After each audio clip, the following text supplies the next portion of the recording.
Vive un café con la palabra. Bienvenidos este día, viernes 12 de junio del 2026, escudriñando el texto bíblico acompañados de una tacita de café. Llamados a la pureza, no a la impureza. La palabra de Dios en el libro de Primera de Tesalonicenses capítulo 4 versículos 6 al 7 nos dice: que ninguno agravie ni engañe en nada a su hermano, porque el Señor es vengador de todo esto, como ya os hemos dicho y testificado, pues no nos ha llamado Dios a la inmundicia, sino a la santificación. Vivimos en una generación que ha redefinido la moralidad según sus deseos humanos. Lo que Dios llama pecado, el mundo le llama libertad. Lo que Dios llama santidad del mundo lo considera fanatismo. Sin embargo, el llamado de Dios para su pueblo no ha cambiado. En este pasaje, Dios, bajo la pluma del apóstol Pablo, continúa exhortando a los creyentes de Tesalónica acerca de la pureza sexual, también de una santificación práctica. La verdadera conversión produce una vida transformada. La gracia salvadora no solo perdona los pecados, también capacita para abandonar el pecado. La santidad no es una opción para el creyente, es la evidencia visible de la obra invisible de Dios en el corazón. Tesalónica era una ciudad prominente de Macedonia, conocida por su actividad comercial y por la inmoralidad característica del mundo greco-romano. La promiscuidad sexual era aceptada socialmente, incluso formaba parte de prácticas religiosas paganas. En ese contexto, la Iglesia debía vivir de manera radicalmente diferente.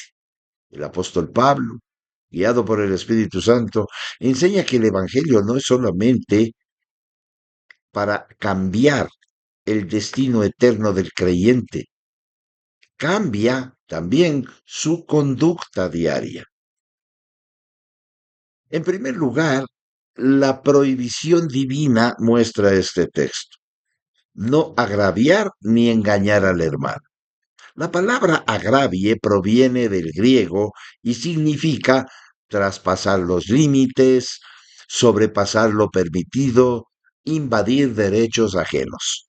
La palabra engañe se traduce como defraudar, aprovecharse egoístamente de otro, obtener ganancia injusta. En el contexto inmediato, el apóstol Pablo se refiere particularmente a pecados sexuales que perjudican a otros miembros de la comunidad creyente. La inmoralidad sexual nunca es un pecado aislado.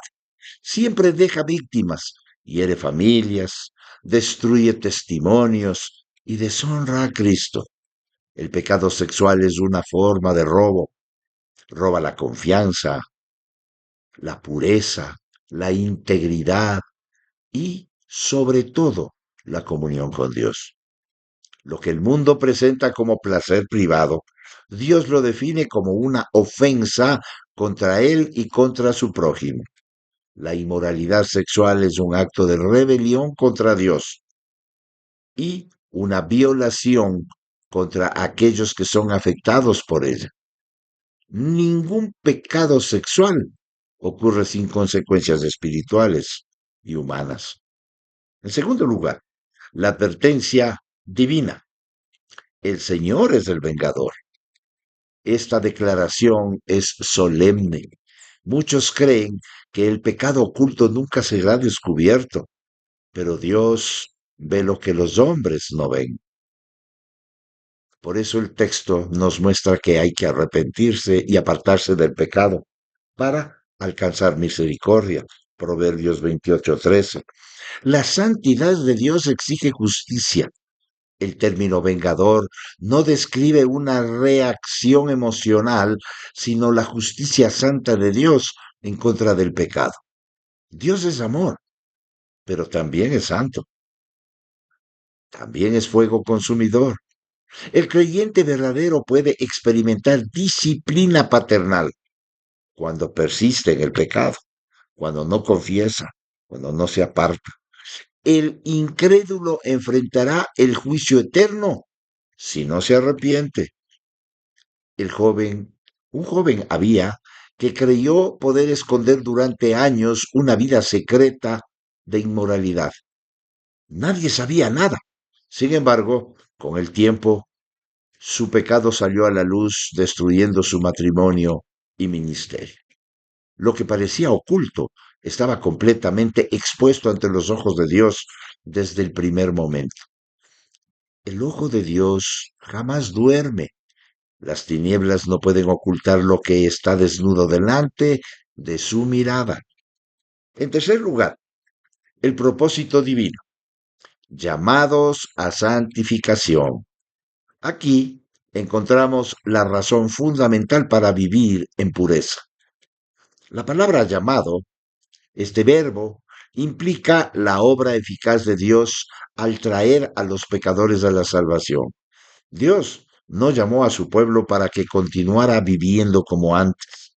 La palabra inmundicia en el griego describe impureza moral, corrupción y contaminación espiritual. La palabra santificación proviene del griego y significa separación para Dios, consagración, pureza práctica producida por el Espíritu Santo. La santificación no es perfección instantánea, sino una transformación progresiva que refleja el carácter de Cristo. Siempre debemos preguntarnos, ¿hoy soy más santo que ayer? En mi vida, en mis pensamientos, en mis sentimientos, en todo mi entorno. Y con todo eso estoy santificando el nombre del Señor. Miren, una persona que no busca, un cristiano, que no busca la santidad, nunca puede santificar el nombre de Dios. La santificación es inseparable de la salvación. Aquellos que han sido verdaderamente regenerados manifiestan un crecimiento continuo en santidad. No somos salvos por nuestras obras, pero somos salvos para vivir en obediencia. La pureza es una evidencia de la conversión. El apóstol Pablo, dirigido por el Espíritu Santo, no presenta la santidad como un ideal opcional. La santidad es la marca distintiva del creyente auténtico. La prueba definitiva de nuestra profesión de fe no es que decimos acerca de Cristo, sino cuánto se parece nuestra vida a Cristo. Y con este texto, ¿qué es lo que debemos hacer? En primer lugar, examinarnos cada día nuestra vida privada. La verdadera santidad comienza donde nadie puede observar. Además, en segundo lugar, deberíamos huir de toda forma de inmoralidad. No juguemos con aquello que Dios condena. En tercer lugar, recordemos que Dios ve todo. La conciencia de su presencia es una poderosa protección para el pecado. Debemos estar conscientes que el Espíritu Santo, que Dios mismo, mora en nuestro corazón. En cuarto lugar, busquemos la santificación diariamente por medio de la palabra, la oración y la dependencia del Espíritu Santo. En quinto lugar, vivamos dignos del llamamiento recibido. Cristo murió para librarnos del pecado.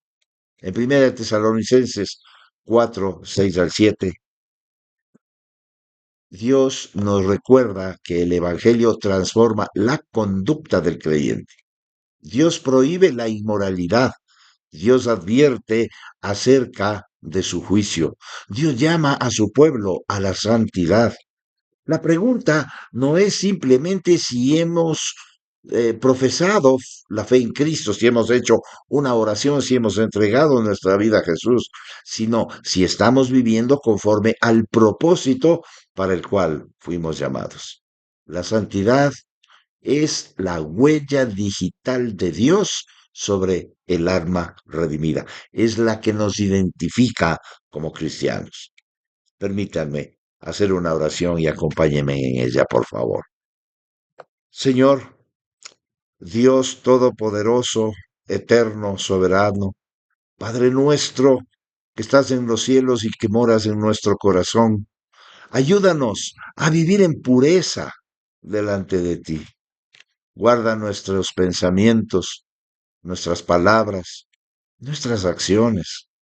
Haz que nuestra vida refleje la santidad de Cristo y que nunca olvidemos que hemos sido llamados a desde la inmundicia para ya no vivir en esa inmundicia. Y no hemos sido llamados a a un libertinaje que nos llevaría a la inmundicia. Hemos sido llamados a la santificación.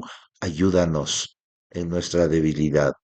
Que tu espíritu produzca en nosotros una obediencia sincera para la gloria de tu nombre, para santificar tu nombre. Todo esto te lo pedimos en Cristo Jesús, nuestro Señor y Salvador. Amén. Pues que esta sea nuestra meditación diaria. Que el Señor les bendiga y será hasta la próxima. Vive un café con la palabra, si así el Señor lo permite. Hasta pronto.